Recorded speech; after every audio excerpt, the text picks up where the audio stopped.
and welcome to Josef's Model Railway and Toy Room. Thank you as always for joining me, and a little bit of housekeeping. You don't need to like, follow or subscribe. Just put the videos out there where I can and have a holly jolly great time doing so. Now, today we have an interesting one for you on so many levels. First of all, we've received a package from Lincoln Sentry, to which is a box.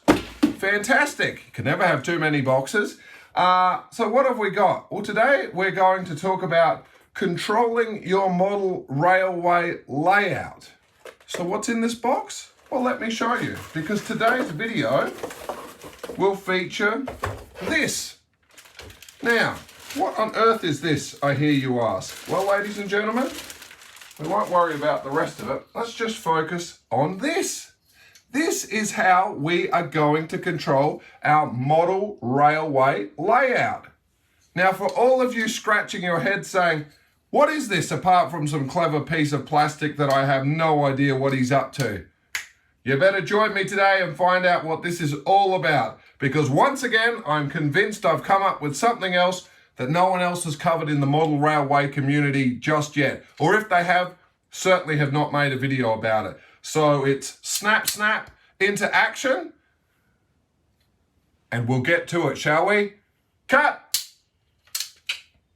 So ladies and gentlemen, let's just rewind for a moment and go back and find out how this whole process came about. As you'll recall from the very start, we're busy on just trying to create this model railway, and it's going quite well, I think, and we're making some good progress based on the time constraints made available to me. But I guess one thing that has always been in the back of my mind I couldn't quite put together is how the heck are we supposed to control this? Again, there aren't a multitude of points. We don't need to necessarily go down the path of block detection and computer control and all of that. That's never been my intention. It's not that kind of layout. We get the trains running and away we go, and we can do a little bit of work here and there. Some points on the feature section here, and just a couple dealing with the fiddle yard at the other end. But nothing we can't sort of look at the signals as they illuminate and work out what we need to do.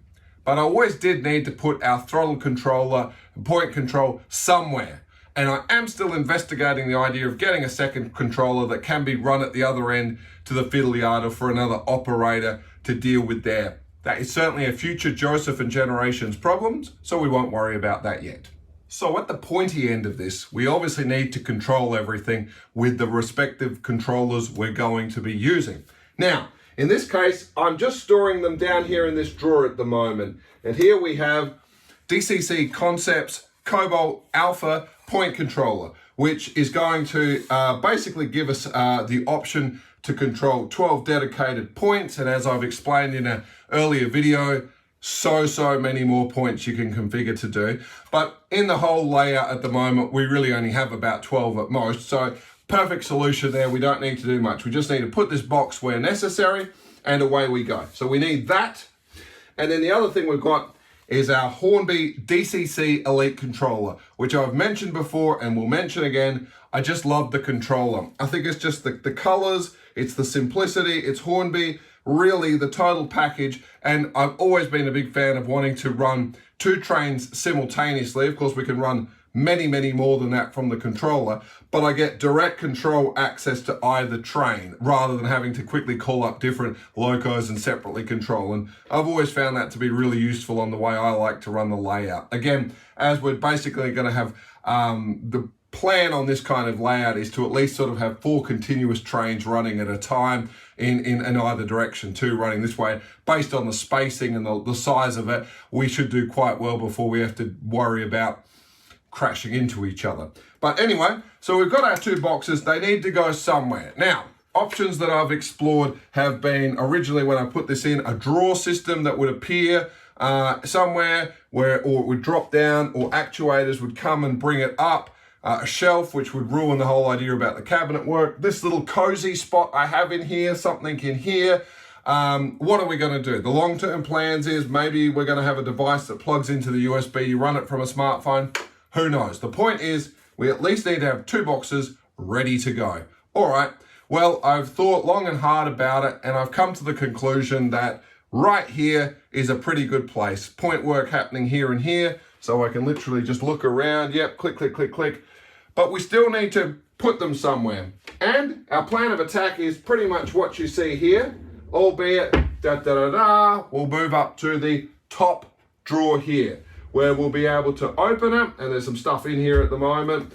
But of course, as you know, I did a video where I obviously put a nice green inlay of material in here, but we're going to have the controllers sitting in here, including a custom, even though we don't need it, because of course that point controller lights up red and green accordingly, and we're going to have illuminated signals.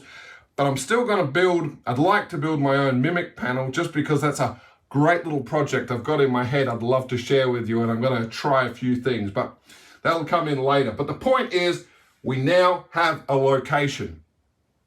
And that's fantastic, except that the drawer will need to continue to open and close.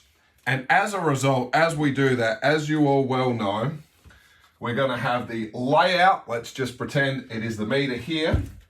And we've got our drawer over here with the cables. Now, if we just wire it up, the cables are constantly going to go in and out the back of the drawer. They could get crushed, they could get pinched by other drawers, and we can be putting unnecessary cable strain against those cords. And I don't want any of that going on down there.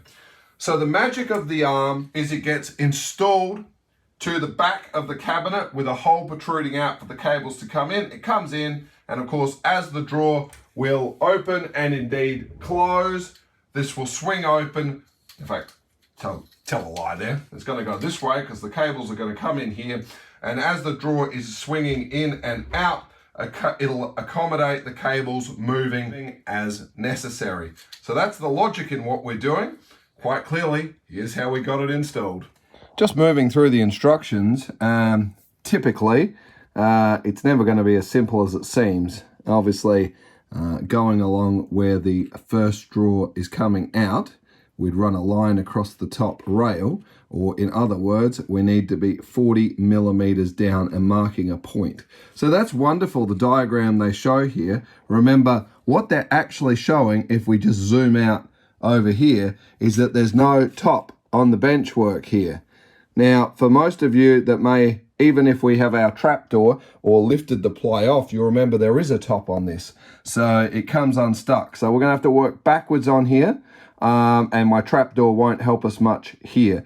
What I'm suggesting to you is anyone that may be looking at this, this is a process that is going to be much easier to perform once the top is off, so before final assembly or anything where possible.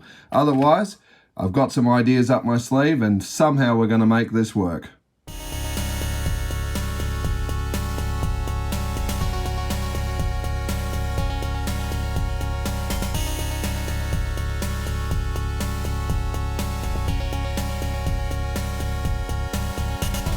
Okay, so we've got our locations sorted out for where our bracket's going to go, and pretty much a bracket on the back of the drawer and job completed, so to speak.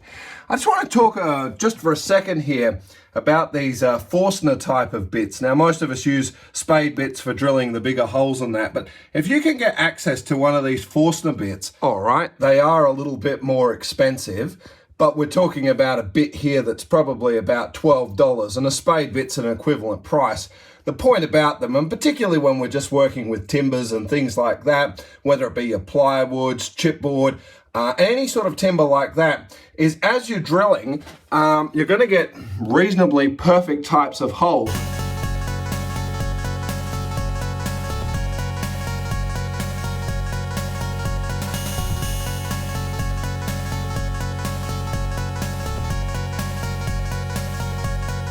Okay, we're on the home stretch now. Now don't worry about this light here, because we're going to use it to demonstrate something.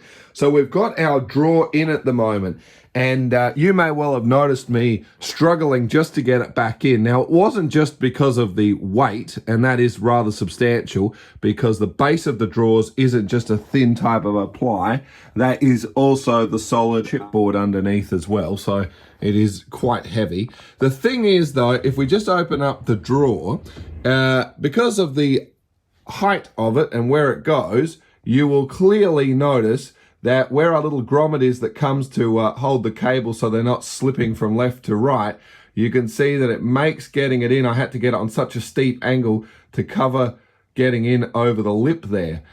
So as you can see, and hence why there's a light now behind it, you can see that I certainly have tolerance for where the top is. So we're not having any problems, but it just was a little bit of extra work to massage that into place. So let's talk about why there's a power plug here and we didn't just feed the necessary wires through. All right, let's give this thing a quick test to make sure it's all going to work out.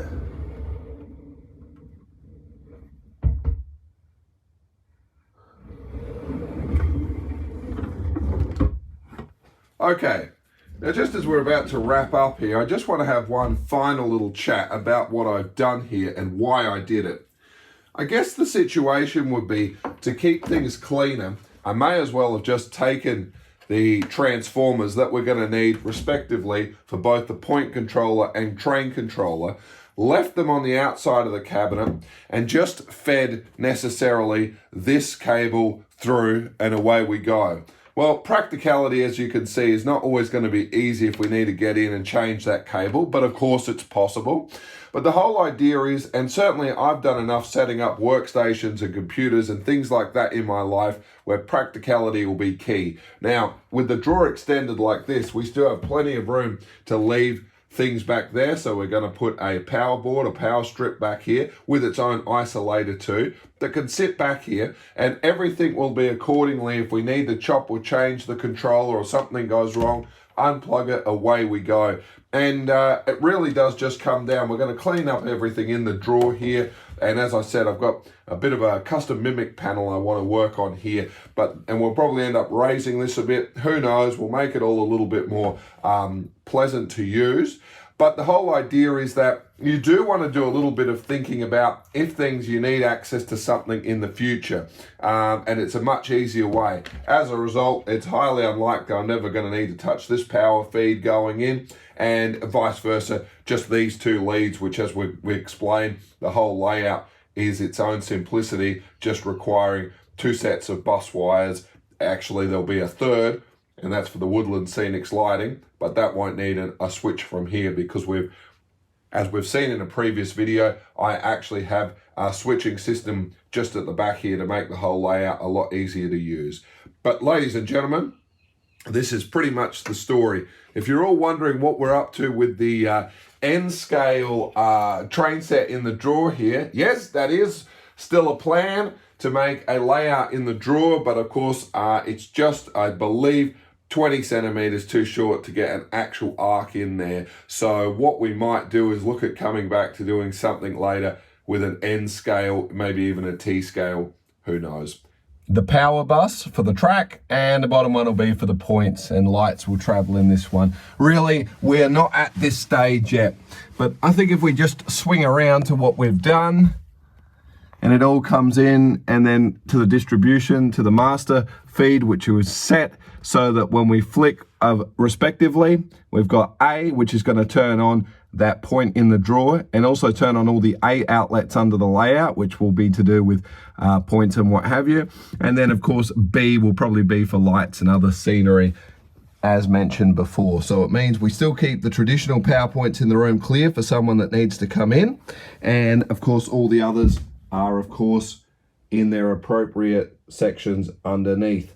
And we'll look at that in a future video. Girls and boys, ladies and gentlemen, once again, the conclusion to yet another video. We've got a perfect home to control this layout now, and it's all coming along nicely.